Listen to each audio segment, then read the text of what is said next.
Welcome to my channel, my reaction channel. I have a main channel.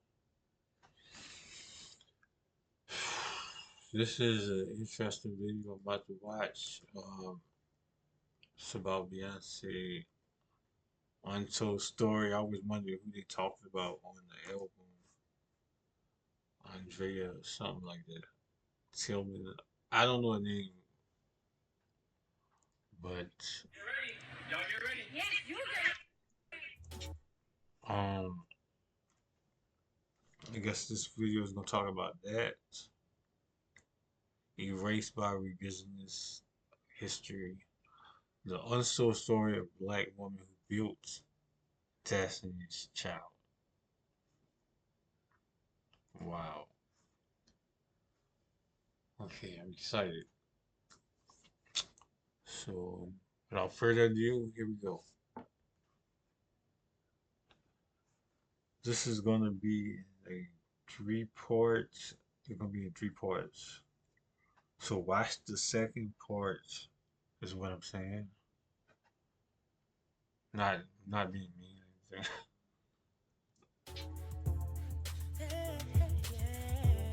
I ain't leaving. If you want the latest news in the streets, join us and tune in for the tea. Breaking news with integrity. So tell your friends and your family. It's the Lovely Tea TV Show, bringing you good tea and good vibes. It's the Lovely Tea TV Show. Be sure to share, like, and subscribe. Hey tea sippers, I hope you guys are doing good today. Make sure you guys have your teacups ready because this tea is what? Piping hot. So if you guys do not know, we're going to go back in time today. Before Destiny's Child ever became Destiny's Child, before Matthew Knowles ever became a household name, and before Beyonce was the Beyonce, there was a black woman named Andretta Tillman who built this whole thing from the ground up, and somehow her name barely gets mentioned. So we're going to go ahead and break everything down today. So before there were any Grammy Awards and sold out tours and platinum records, there was a little group of girls in Houston, Texas in the early 90s, and they were called Girls Time. And we're talking about young children. We had Beyonce Knowles, Kelly Rowland, Latavia Robeson, Latoya Luckett, Tamar Davis, and two sisters named Nikki and Nina Taylor. And they've basically been scrubbed from the mainstream narrative entirely. The person who put this whole group together was not Matthew Knowles. It was not some corporate label executive. It was a black woman named Andretta Tillman. Okay, that's Many people. I was saying they had that on the album. Saying um in, in memorial to her. I think she's dead. She passed away. So on the first album, I think. Called her Yeah. Miss Ann. And Miss Ann was a Houston, Texas native. She poured everything into helping them get to where they needed to go. So one thing I need y'all to understand about Miss Ann and what she actually did, because this tends to I get always buried wanted to in know who that history. was. But there's a man named Brian K. Moore who later wrote the book called The Making of a Child of Destiny, the Andretta Tillman story. He confirmed on record that Miss Ann secured both the Elektra record deal and the Columbia/Sony record deal for the group. She was the one in the rooms with the label executives. She was the one organizing rehearsals, coordinating appearances, and pushing demo tapes and doing all the unglamorous foundational work I that said nobody thanks gives her instead. credit for. I don't She know. is also the one who landed Girls Time on Star Search in 1993. Now, they did end up losing to a group called the Skeleton Crew, but that Star Search appearance put the girls on a national stage, and Miss Ann is the one who made that happen. So now here comes Mr. Matthew Knowles. At the time, he was a Xerox salesman. He was not into music. He was not an industry insider. He was a father who saw what was happening with these girls and he wanted in. According to Brian K. Moore, who was there, Matthew did not walk up and ask Miss Ann to, let's work together, let's make a respectful business partnership. He basically gave Miss Ann an ultimatum. Brian Moore said in his book, and I quote, Matthew Knowles did work his way into the management team by playing the card of removing Beyonce. That was a direct quote from the man who was standing there watching it all happen back in the day. Removing. Matthew told Miss Ann that if she did not make him a co-manager, he would pull Beyonce from the group And that was his leverage, that was his opening move. So what was Miss Ann supposed to do with that? Because Beyonce was, a budding star of the group. When they sang, all eyes were on Beyonce. She was the most prominent member. She had the most prominent voice in the group as well. So without her, the group changes completely. So Miss Ann accepted Matthew Knowles into the management structure, and from that point, the power dynamic shifted in a way that was never going to go back to what it was before. And on top of this, Miss Ann was also battling lupus. She was fighting a serious, debilitating autoimmune disease while also managing these girls and now navigating a co management situation with someone that came in by playing the most powerful card on the table.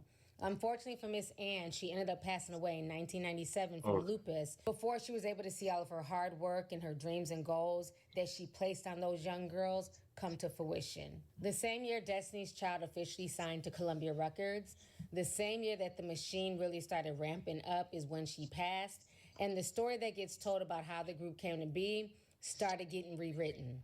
Once Matthew Knowles had full control, the new narrative began being spun. And the new narrative was that he left his Xerox job, he built Music World Entertainment, he secured the deal, and he created Destiny's Child. And yes, Matthew Knowles did put in real work. Nobody's going to take that away from him. But there was a black woman who built the foundation way before he ever arrived. Her name has mostly been absent from the mainstream Destiny's Child legacy for over 30 years. Question marks, because according to Matthew Knowles, he ran the ship. He was the reason why Destiny Child was or is the way they are today. However, you've got a different opinion of this. Can you kind of say your side of the story? Well, I think the easiest way without, trying to bash or anything like that, Matthew and I and the other members, the producers and things like that, we were a part of a team that Andretta put together.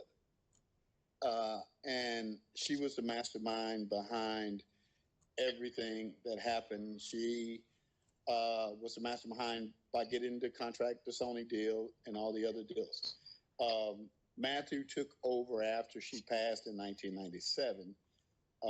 And that's Right before. where really I think we differentiate, because he tells the story as if he started back in 1889 and 92 after the Star Search and things. But it was really Andretta's guiding and her vision that created Destiny Child. The only remembrance and mention of Miss Ann was on the Destiny's Child Writing on the Wall album.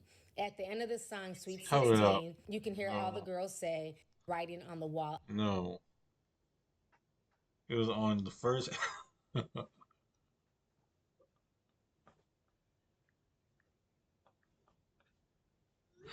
I'm way too big of a fan. I know it was on the first album and the second album. No, uh, I make sure she's saying that. Created Destiny Child. The only remembrance and mention of Miss Ann was on the Destiny's Child Writing on the Wall album. At the end of the song Sweet 16, you can hear all the girls say, They "This is for said you, Miss something Ann." on the first album and the second album.